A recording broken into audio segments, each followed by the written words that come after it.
Welcome to Joyshree teaching class. এখন আমরা class 8 এর রয়্যাল মার্টিন কোশ্চেন ব্যাংক 2026 এর ইংলিশে যে টেক্সচুয়াল এক্সারসাইজ রয়েছে তার আমরা দ্য উইন্ড ক্যাপ এই টেক্সটের দুটো এরকম প্যাসেজ তুলে দেওয়া রয়েছে, প্যারা তুলে দেওয়া রয়েছে এবং কোশ্চেন্স এর আনসারগুলো দিতে বলা হয়েছে। সেগুলো আমরা এখন সলভ করে নেব। তো কি রয়েছে, একে read the following extract and answer the questions given below. On quiet afternoon, এক শান্ত বিকেলে, হি লে ফাস্ট অ্যাসলিপ, সে দ্রুত ঘুমিয়ে পড়েছিল, and fail to dreaming again, আবারও স্বপ্ন দেখতে শুরু করেছিল। আননোন টু হিম, তার অজান্তে, দ্য শিপ স্টুড অফশোর, তার জাহাজ এসেছিল তীরে, ফ্রম ইজ ওল্ড ফার্ম, তার পুরনো যে খামারের কাছে, ইন জনস ড্রিম, জনের স্বপ্নে, দ্য সিজন স্ট্রান্ড র্যাপিডলি, ঋতুগুলো দ্রুত পরিবর্তিত হচ্ছিল, অ্যান্ড ইচ স্ট্রান্ড, এবং প্রত্যেকটা পরিবর্তনে, so did John in his bed, একই রকমভাবে জন তার বিছানাতে করছিল। কনসিকুয়েন্টলি, অনবরত, the cap on his head twisted round and about, তার মাথার চারপাশে টুপিটা ঘুরছিল। It called up a squall from the clear sky, এটা একটা তীব্র বা ভয়ঙ্কর ঝড় নিয়ে এসেছিল কেমন আকাশ থেকে, একেবারে পরিষ্কার আকাশ থেকে। That hit the ship without a warning, বলছে কোনো রকম সতর্ক ছাড়াই কি করেছিল, জাহাজের আঘাত এনেছিল। The wind had been wailing about the boat, tearing the sails, বলছে বাতাস পুরো নৌকাটাকে ঘুরিয়ে দিয়েছিল, পালগুলোকে ছিঁড়ে দেয়, and snapping the spars, spars means মাস্তুলগুলোকেও ভেঙে দিয়েছিল। It's his fault, the sailors cried, নাবিকরা চিৎকার করে বলেছিল সব কিছু ওরই ভুলে হয়েছে। দে শাউটেড ইন অ্যাঙ্গার, তারা রাগে চিৎকার করেছিল, অ্যান্ড ফিয়ার, ভয়ে চিৎকার করেছিল, and try to rip the cap off his head, এবং তার মাথা থেকে টুপিটাকে বের করে নেওয়ার চেষ্টা করছিল। ওয়েল দে ওয়ার আনসাকসেসফুল, তারা অসফল হয়েছিল। For it was a fairy cap, কারণ এটা ছিল একটা কি পরিদের টুপি। Answer the following questions in brief. What happened the John lay fast asleep, বলছে জন যখন ঘুমিয়ে পড়েছিল তখন কি ঘটেছিল। অ্যাজ জন লে ফাস্ট অ্যাসলিপ, যখন জন ঘুমিয়ে পড়েছিল, he fell to dreaming again, সে আবারও স্বপ্ন দেখেছিল। How did the squall rise suddenly, কেমনভাবে এই ঝড়টা তৈরি হয়েছিল।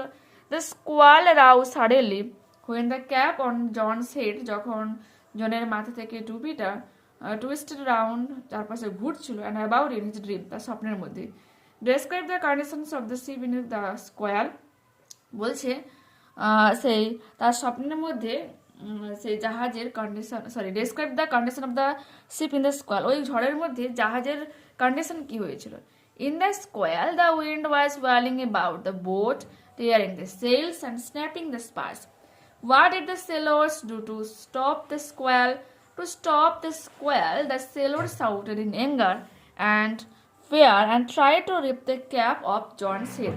কি বলেছিল, বলছে ঘূর্ণিঝড়টাকে বা সেই ভয়ঙ্কর ঝড়টাকে থামানোর জন্য নাবিকেরা রাগে এবং ভয়ে চিৎকার করে চেষ্টা করছিল তারা জনের মাথা থেকে টুপিটাকে খুলে ফেলে দিতে।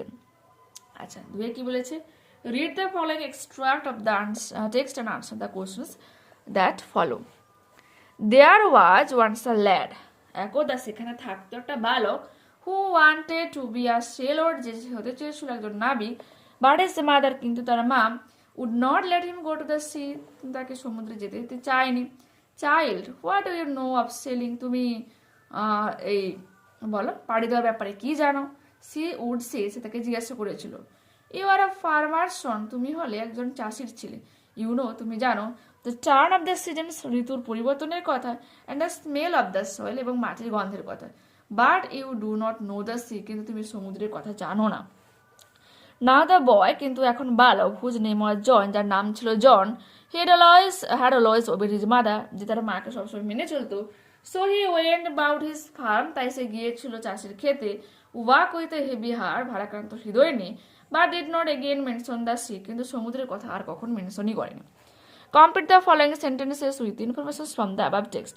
As a farmer son, John knew, একজন চাষির ছেলে হিসেবে জন কি জানে। The turn of the seasons, ঋতুর পরিবর্তন জানে, and the smell of the soil, এবং মাটির গন্ধ জানে। John had no idea of sailing, John পাড়ি দেওয়ার ব্যাপারে কোনো জনের ধারণা ছিল না। অ্যান্ড অফ দ্য সি, এবং তার সমুদ্রের ব্যাপারে কোনো ধারণা ছিল না।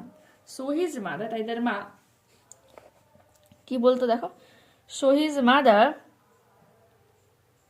এই যে would not let him go to the sea, তাকে সমুদ্রে যেতে দিতে চাইতো না। এইটা হয়ে যাবে এর 2-এর উত্তর।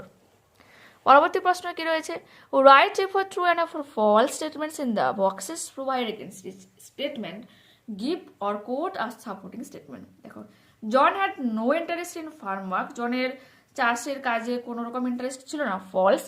So he went about his farm work with heavy heart but did not again mention the sea. পরবর্তী প্রশ্ন কি রয়েছে, John was obedient to his mother, John তার মাকে মেনে চলতো, এটা হয়ে যাবে কি ট্রু। দেখো এখানে রয়েছে, now the boy whose names was John, এখন যে বালকের নাম ছিল John, had always obeyed his mother, যে সবসময় তার মাকে কি করতো, মেনে চলতো। এটা তোমরা সাপোর্টিং স্টেটমেন্ট হিসেবে দেবে। নেক্সট পেজ ওপেন করো। Take the correct alternative. The lad wanted to be a, বালক কি হতে চেয়েছিল, আর সেলর, একজন নাবিক হতে চেয়েছিল। মাদার টোল্ড দ্য ল্যাড, মা বালকটাকে বলেছিল that he knew the smell of the, সে কিসের গন্ধ জানে, সয়েল, মাটির গন্ধ জানে। তো দেখতেই পেলে এখানে আমরা এই ক্লাসটা কমপ্লিট করলাম। একজনের কমেন্ট ছিল যে ক্লাউডস থেকে করানোর কথা বলেছিল আর কি, কিন্তু যেহেতু আমি প্রথম যে দ্য উইন্ড ক্যাপটা করিনি, সেজন্য আমি ফার্স্ট এটা করলাম, তারপরে নেক্সট ক্লাসে এটা করে দেবো। ঠিক আছে, ওকে, তো দেখা হচ্ছে পরবর্তী ক্লাসে। ওকে, টাটা, বাই।